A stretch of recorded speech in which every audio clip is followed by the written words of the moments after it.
We're always trying to play together as much as a team as possible. We always want to, get the ball inside, play inside out. Whether we're attacking the rim with the bounce or throwing it to the post, we got to get to the paint, so that's a focus of ours every day. And Rasay was early on. She had a lot of those assists. Do you think obviously it goes through her a lot? Was that someone she's kind of taken that burden? I think Rasay's a great passer. I think she has a chance to lead the country or be up there high in assists. She makes great decisions. We trust her with the basketball. She understands angles, and she's got some great targets inside that she's finding. And we're deep there, so we're continuing to run and transition and be a presence at the rim.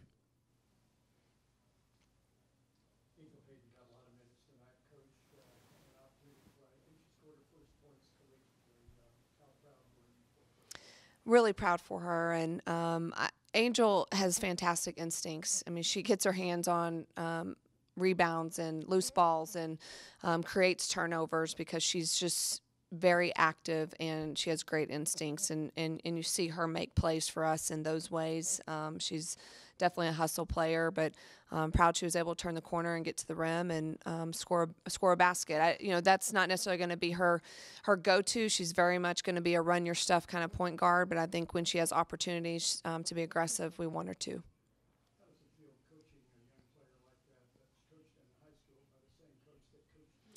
Yeah, it's probably she probably doesn't enjoy it as much because I know what she's been taught, and so I can say, I know you know better. I know you know how to guard that cross screen or that, that stagger. But she comes from a great fundamental coach. I think the best in the country, and so she's got a great foundation when she got here.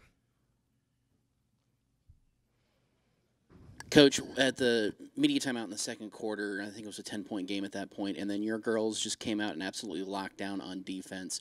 Was there something that you guys said in that timeout, or was it the girls just getting back to what they're supposed to do? I think that we can get a little lackadaisical and maybe unfocused on the defensive end. We have to really care about guarding people, and we weren't really rotating, and they had open layups that they didn't take advantage of because we came off of the post player and we didn't rotate to help the helper, and all the fundamentals that we teach and we work on and we drill, and they have to carry over to games, and we have to be more disciplined, and and definitely was a focus for us.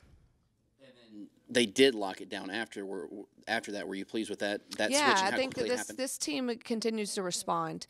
They've responded, from game to game. They've responded in timeouts. They know, they just have to. Sometimes they have to be brought to the table as far as understanding and take accountability. But they know what to do. It's just a matter of doing it. Had a couple of really high energy plays, the Jada's breakaway and then Grayson's block at the other end of the court. You had to be pleased with those two girls' effort today. Absolutely. I think, I told Jada she looked like a guard out there, running through past the lane, taking it coast to coast. And Grayson's was a big-time hustle play because we were hanging around and flagging rebounds like we've never taught. And they had a layup at the other end. And so Grayson was just running it down and made an athletic play. She's so athletic. And, and she didn't have to do that at that point, right? The game's put out of reach. But those are the things that we want to see because now we start to understand that it's not just about, one play or one game. It's about how good can we be and doing the things right all the time. Candy, are there any points of emphasis that you'll mention to the team as you prepare for A&M Sunday?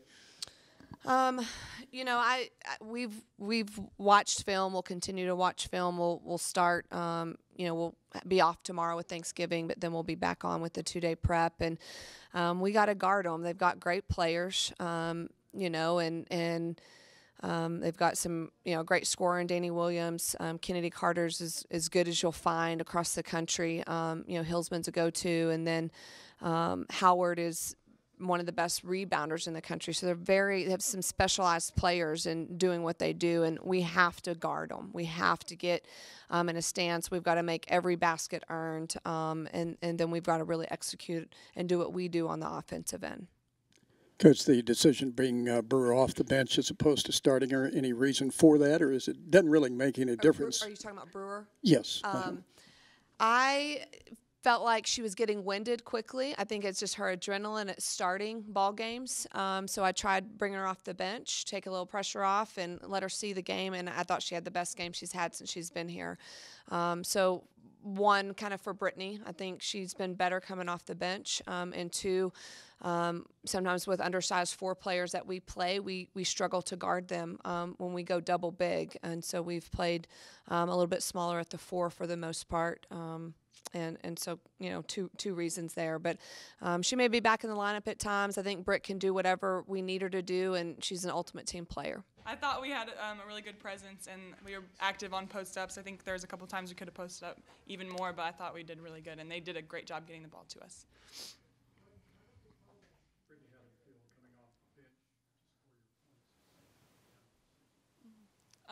It just feels good. It's good to know that I'm ready to go in when I need to, so I enjoy it.